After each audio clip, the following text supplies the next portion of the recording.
It was the night of the 31st. The moon shone blood red.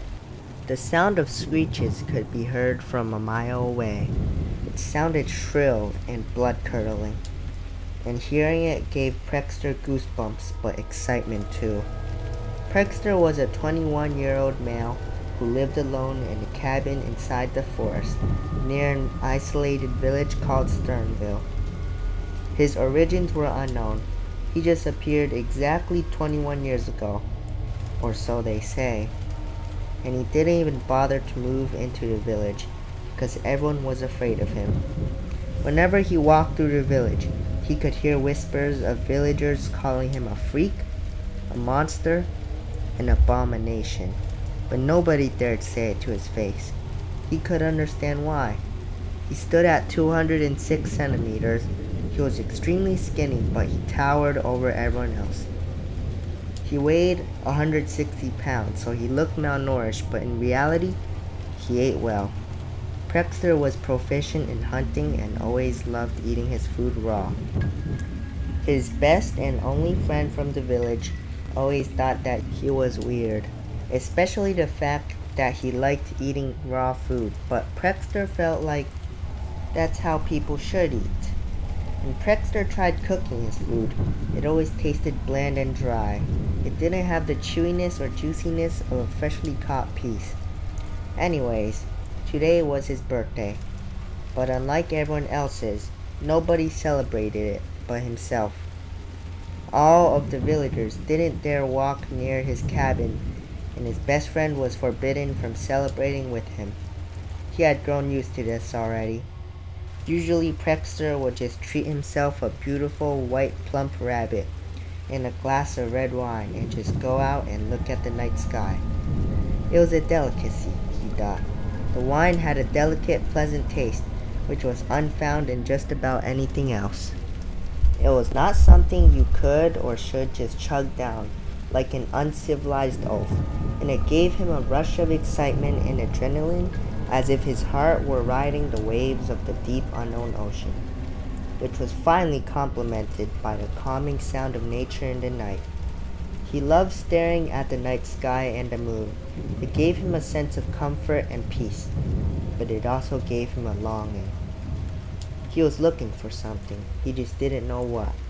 As Prexter walked home, half of him wanted to see what the sound was, but he needed to bring home his catch, a beautiful white juicy rabbit, and prepare his homemade birthday celebration feast.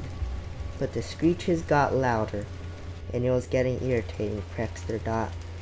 He decided to ignore it still and walked home, but it just kept getting louder, like wolves howling, but unlike the wolves, this sound was much more disturbing and out of place, almost demonic.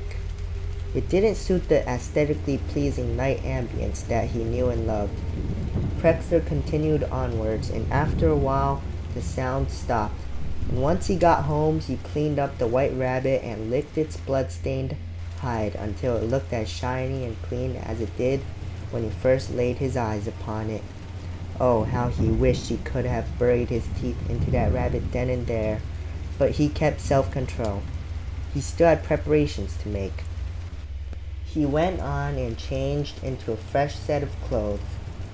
Prexter chose his most prized outfit, a long black suit coat he found while scavenging the forests. He made sure to always keep it clean and neat, and used it only for the most delicate things, and tonight would be one of those things. He got a clean plate from his pantry and gently placed his hard-earned meal onto it. After that, Prexter went and took out his wine glass and made sure there was not a speck of dust on it. He always made sure to clean his wine glass, despite only using it annually.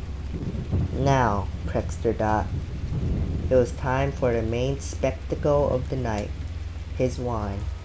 There was a trapdoor in his living room, which he gently lifted open. The storage below his trapdoor was small, dark, and dry, but there was something off about it. The pleasant aroma of his finely aged wine was not there, but the wine bottle was still there. He quickly went to the center of the room to check his wine bottle. What did he do wrong? Was the temperature not good enough? Did he not give his wine enough oxygen? Prexter's mind was riddled with questions and worries. He quickly popped open his wine bottle cap, and inside there was something else. It looked just like the red wine he adored, but a much different smell. It didn't smell as delicate and aromatic as his red wine. There was something different about the smell. Something raw and thick, brutish and congealed. What was it? That's what he wondered, but he already knew the answer. It was blood, and he loved it. Hey guys, I hope you enjoyed that little short story. It was kind of rushed, sorry for that, because I was like editing another video, teaser, it's coming out soon, but I remembered, oh, Halloween soon, so I only had the weekends to work on it, so sorry if it sounded a bit rushed, but just be prepared for the next video because it took like 2 weeks to edit it, although the 2 weeks were mostly me just procrastinating, but still, I put a lot of effort into it, so if you guys would like to see the next video, just stay tuned. It'll be here in like a couple days, I promise you. I'm just working on the thumbnail now. So yeah, I hope you guys enjoyed this video. If you want, you can subscribe, hit the notification bell, like button, all of that. Join my Discord server. And if anyone's wondering where my streams have gone, I've just taken a temporary break from streaming. I just updated the bio today on Twitch. I'm taking a temporary break. I'm gonna focus on YouTube for now, and I'll return when the time is right. So yeah, have a happy and safe Halloween, everyone.